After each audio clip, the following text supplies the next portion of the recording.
तर बलुचिस्तानच्या बोलन आणि केच भागामध्ये केलेल्या प्राणघातक आयईडी हल्ल्यामध्ये बलूच लिबरेशन आर्मीनं वरिष्ठ अधिकाऱ्यांसह 14 पाकिस्तानी सैनिकांना ठार मारलं। त्याचा व्हिडिओ सुद्धा समोर आलेला होता। आणखी एक महत्त्वाची अपडेट ती म्हणजे भारतानं बुधवारी पहलगाम हल्ल्याचा जो काही बदला घेतला। पाकव्याप्त काश्मीरमधील दहशतवाद्यांची 9 ठिकाणं उद्ध्वस्त करण्यात आली। भारतीय सैन्यानं ऑपरेशन सिंदूर अंतर्गत ही कारवाई केली आणि भारताच्या या कारवाईबाबत आता अधिकृतरित्या काही माहिती समोर येते। ती म्हणजे भारतानं जेव्हा पहलगाम हल्ल्याचा बदला घेण्याचं ठरवलं तेव्हाच काही गाईडलाईन्स तयार केलेल्या होत्या।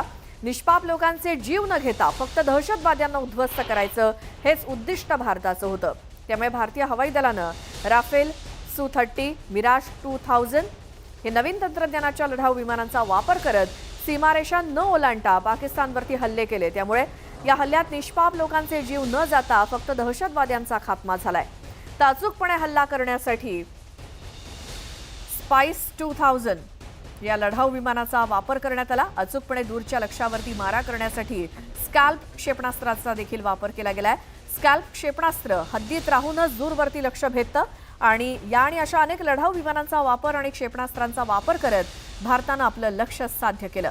भारतानं केलेल्या हल्ल्यांची ही सगळी माहिती आपण बघतोय। भारतीय हवाई दलानं त्यांच्या आघाडीच्या लढाऊ विमानांचा वापर करून पाकिस्तानमध्ये हल्ले केले, परंतु त्यांनी LOC ओलांडली नाही। राफेल, Su-30, मिकी, मिराज 2000 या विमानांचा वापर दहशतवादी ठिकाणांवरती अचूक दारुगोळा वापरून हल्ला करण्यासाठी केला गेला आणि सूत्रांनी दिलेल्या माहितीनुसार स्पाइस 2000 हे स्मार्ट, अचूक, प्रभाव आणि किफायतशीर हल्ला करण्यासाठी वापरलं जातं। तर बॉम्ब इस्रायलनं विकसित केलेला मार्गदर्शन किट अशा प्रकारे या सगळ्या फायटर जेटच्या माध्यमातून आणि क्षेपणास्त्रांच्या माध्यमातून ऑपरेशन सिंदूर हे राबवलं गेलं।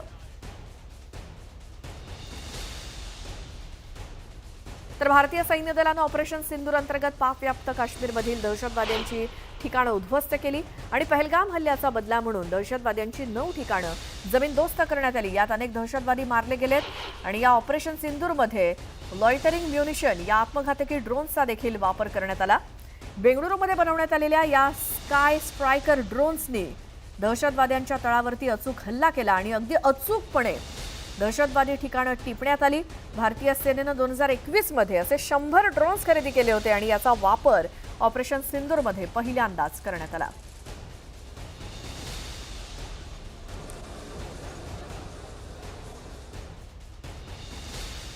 ऑपरेशन सिंदूर नंतर पाकिस्तान आता बिथरलाय। पंजाबच्या अमृतसर परिसरात रॉकेटचे तुकडे मिळालेत। पोलीस घटनास्थळी दाखल झालेत, चौकशी करतायत। पाकिस्तानातनं हे रॉकेट डागण्यात आल्याची शक्यता वर्तवली जाते। अमृतसरच्या 2 वेगवेगळ्या ठिकाणी ही रॉकेट सापडली आहेत। पाकिस्तानची फतेह 1 आणि फतेह 2 जातीची ही रॉकेट असू शकतात।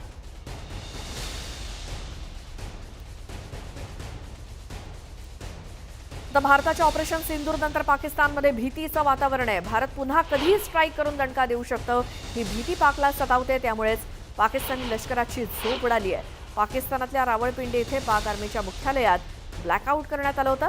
अनेक नागरिकांना सुरक्षित ठिकाणी हलवण्यात आलंय। पाकच्या पंजाब प्रांतातील बहावलनगर आणि सियालकोटमध्ये नागरिकांना सुरक्षित ठिकाणी हलवण्यात आलंय। तर शेखपूर, कसूर परिसरातली गावं सुद्धा रिकामी करण्यात आली आहेत।